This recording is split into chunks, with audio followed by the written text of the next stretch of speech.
Welcome to the Mr. Podcast family. I am glad that you are listening this podcast. Please do not forget to turn on notification, so be in the loop for more new podcasts. Say, do what you can, where you are with what you have, and never be satisfied. Anticipation is the ultimate advantage in business and in life. Like, you're not 100% sure what could happen if you keep going. You can do it. Tomorrow is going to be better. What do you tell people when they ask you, how can I present like you? How can I get better?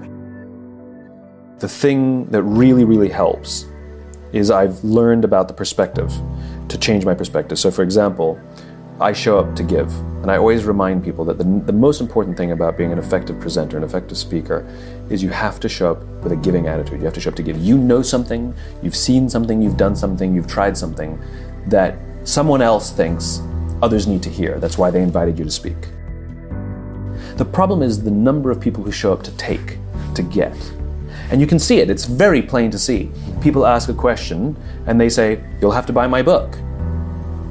Or you could just tell me the answer because you know the answer because you wrote the book, right? But clearly they're trying to drive book sales. It's a taking mentality.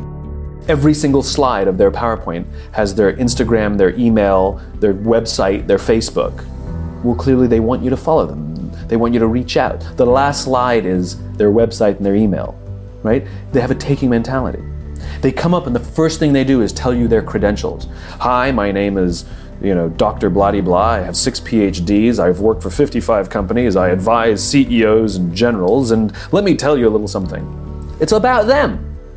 It's very easy and very quick to discern who's the giver and who's the taker. The best speakers, 100% of them, you look at all the top 10 folks, Sir Ken Robinson, Amy Cuddy, Brene Brown, right? Dan Pink, all of them are there to give. None of them want anything from anybody, not even your approval. No, I don't know any great speaker that stands in the backstage that goes, "I'm gonna get a standing ovation." You may get one if you earn it, if they decide that what you have given them is of value. But that's not the reason you show up. You show up to give. How many of you guys experience fear when you speak?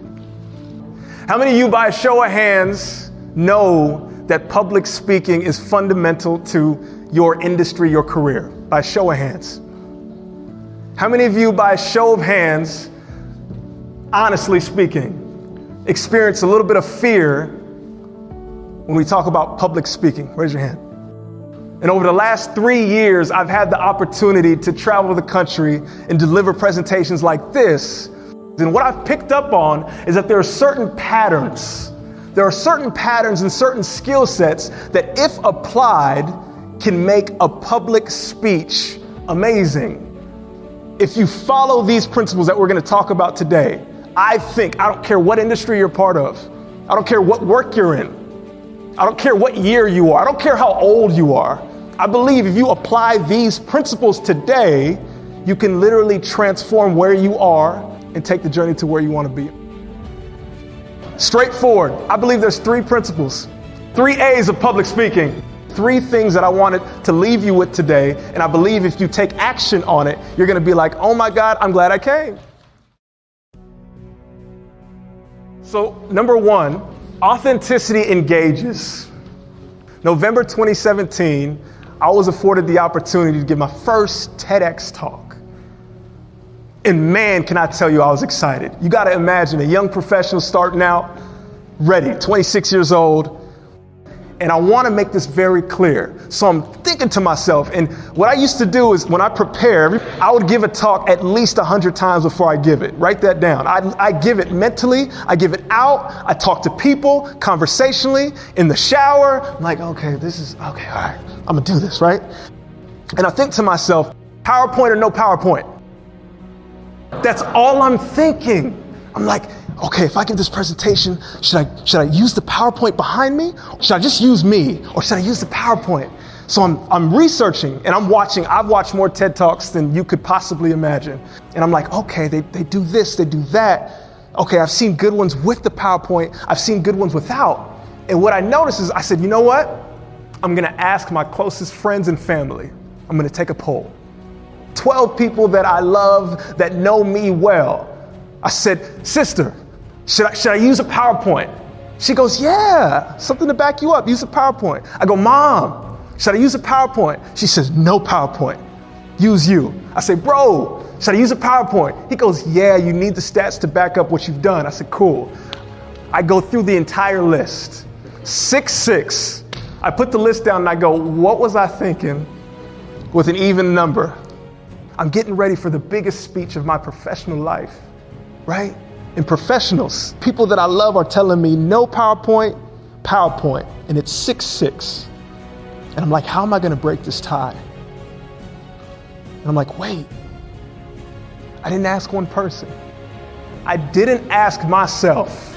I did not ask myself what I would be most comfortable with to present.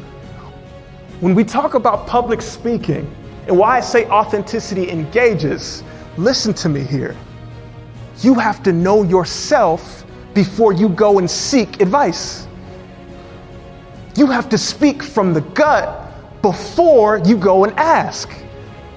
Because when you're talking to an audience can feel realness. And you have to be yourself. If you can't be yourself, you will never engage in the way in which you want to. That I have to listen to me first in order to really deliver a message that informs and inspires. Number 2, awareness. Awareness connects the speaker to the audience. And this is what I mean. And so one of the speaking events comes about, and I get the opportunity to speak in Sioux Falls, South Dakota. And before the event, you want to be early, you want to be ready, know your audience, know your crowd. I hear like all this partying type thing going on. I'm like, what's going on? And I go down and they have an open bar, and they had the open bar for hours. They were lit, guys. They were lit, right? And so listen, I go to the event. I'm in my mind, I'm thinking it's going to be a professional, motivational, this is what you need to do. And I walk into a party. And so as a speaker, I'm thinking, oh my goodness, like I was prepared to do one thing. I flew all the way here, and there's literally a party in the audience. Like the wave, the energy is like, hey, I hope this guy's cool. I hope he's gonna, have a joke. And I'm like, that's not the content that I delivered. So I get up, they call me up, and I walk up just like this. And they're as quiet as you guys are. They're literally staring at me like, what's this guy about, right? And at that moment, I decided right before I got up, I said, you know what? I'm gonna tell a story. And I said, before I begin, I just want to let you guys know I'm coming from Sacramento, and I hopped on the plane and I met an individual and we're chatting it up. And he thought I was going to give a presentation in Colorado.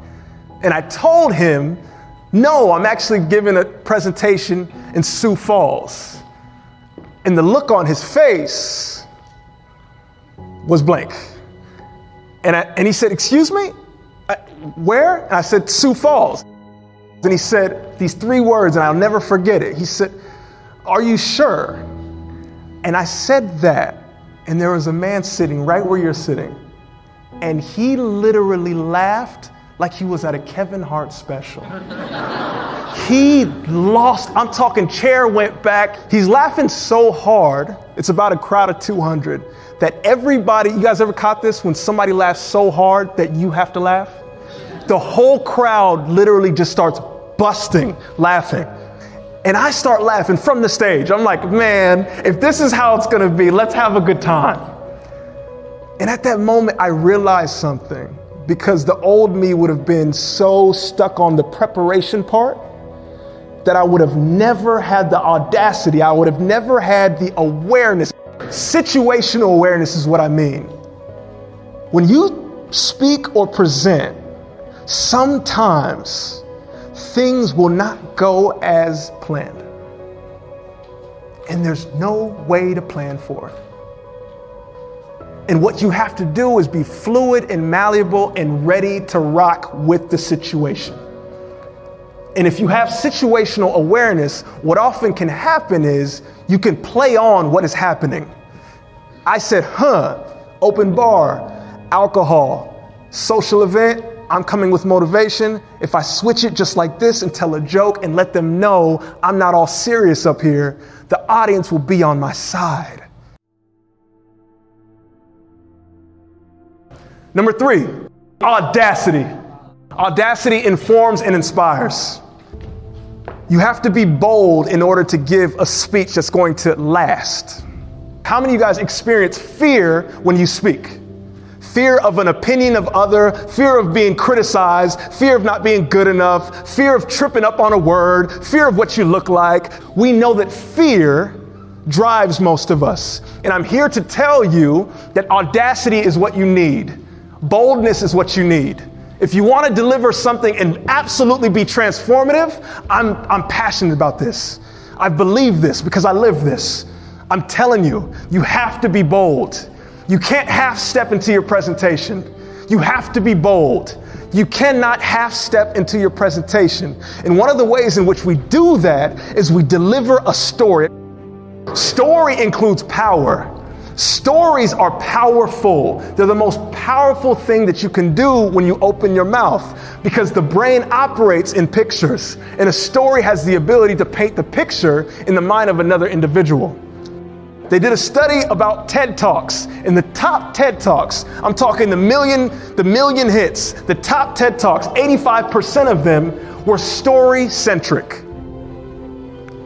Stories can be crossed over to any industry at any time. Whether you're telling your personal story, whether it's Martin Luther King delivering a speech, whether it's a president of a country, a story is the thing that has time sit and lets you go like this. Story is powerful, right? Never tell a story without making a point, but never make a point without telling a story. Like, use the story to drive home what you're trying to do. It crosses every industry, anything that you want to do, a story will get you there.